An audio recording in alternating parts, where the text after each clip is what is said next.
कि ऐसा कुसंग मिला है।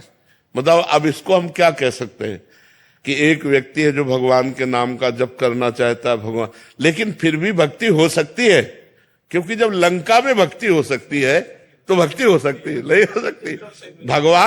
भगवान विभीषण जी से कह रहे हैं, जिम दसनन मो जीभ बिचारी, जैसे 32 दांतों के बीच में बड़ी कोमल जीभ रहकर अपना काम चला लेती है, नहीं चला रही, ऐसे ही लंका में पूरा लंका निश्चर निकर निवासा, यहां कहां सज्जन करवासा, लेकिन वहां भी विभीषण जी ने भक्ति की, ऐसी भक्ति की कि भगवान ने कहा तुम सरीखे संत प्रेम रे। और वहां तो हमें लगता है केवल विभीषण जी ऐसे होंगे जो मांस न खाते होंगे, नहीं तो सब मांस खाने वाले थे। मदिरा और मांस का तो वहां मतलब आहार ही था। कुंभकर्ण के लिए पूरा एरिया जमा किया जाता था, जब जगता था तो एरिया के भैंसे खा जाता था, जैसे अपने पकौड़ा खाते हैं ना, ऐसे वो भैंसे खाता था, भैंसे है बकरी है सब। मतलब तभी भगवान ब्रह्मा जी ने उसे 6 महीने सोने का, कि एक दिन जगे 6 महीने सोए, नहीं तो पूरी सृष्टि का आहार कर जाएगा।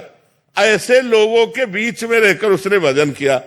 तो आप घबराइए मत, वो जो जैसा करेगा वैसा फल पाएगा। आप अंदर ही अंदर राधा जपिए, अंदर अंदर इसलिए करें कि बाहर कंठी बांधोगे, तिलक बांधोगे तो मांस मदिरा पीने वाले लोग वो आपका हो सकता है विरोध करें।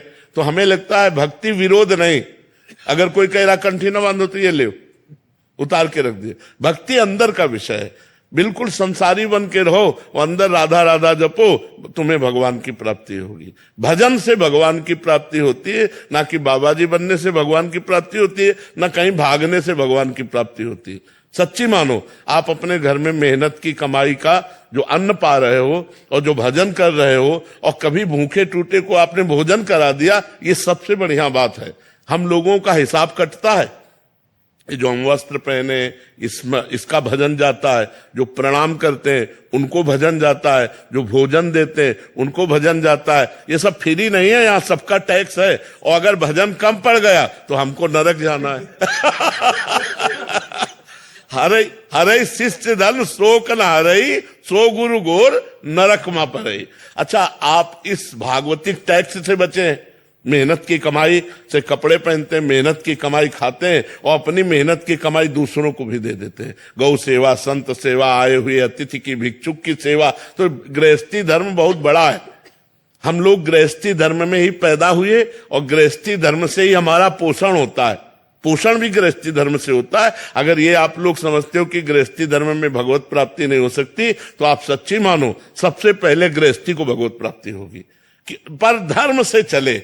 अब पराई बहनी बिटिया से गंदी बातें करो, शराब पियो, मांस खाओ तो नरक जाओगे। चाहे और अगर अच्छे आचरण करोगे, 4 रोटी अपने से बचा करके गौ सेवा, संत सेवा में दे दी, तो वही तुम्हें भगवत प्राप्ति कराएगा। खूब नाम जप करो, कोई परेशानी नहीं। कहां भाग के जाओगे? आज हमें एकांत बता दो, कहां एकांत है? कहीं एकांत नहीं बचा। हिमालय में भी चले जाओ तो वहां भी लोग आजकल जो है जहां भी एकांत समझते हो वही शूटिंग शुरू है। कि नाम पर जब करते हैं 10 मिनट एकांत में बैठ के, तो उसी टाइम पे पत्नी कुछ काम बता देती है, बच्चा कोई बात नहीं, तो उठ के खड़े हो गए और काम करने लगे, राधा राधा अपना काम करने के लिए चल दिए। राधा भगवान को एकांत में बैठकर भजन करने से नहीं मिलते, काम करते हुए भजन करना सबसे श्रेष्ठ बात है। झाड़ू लगा रहे, फावड़ा चला रहे, व्यापार कर रहे हैं, पानी ला रहे, कुछ भी काम कर रहे, राधा राधा राधा राधा क्या जाता है? माले चलाने से भगवान प्राप्त होते हैं, भगवान सुमिरन करने से प्राप्त होते हैं। हम सुमिरन करें भगवान का, माला के बिना सुमिरन करें। गिन लो भगवान, तुम गिन लो, वो तो सब जान ही रहे हैं। तो खूब भजन करो और गृहस्थी में रहो, और ये जरूर करो कि अपनी कमाई का 4 रोटी का हिस्सा कभी किसी भूखे को खवा दो, कभी किसी गाय को दे दो, कभी किसी बीमार को 10 रुपया तुम्हारे लग जाए। ये बढ़िया परोपकार।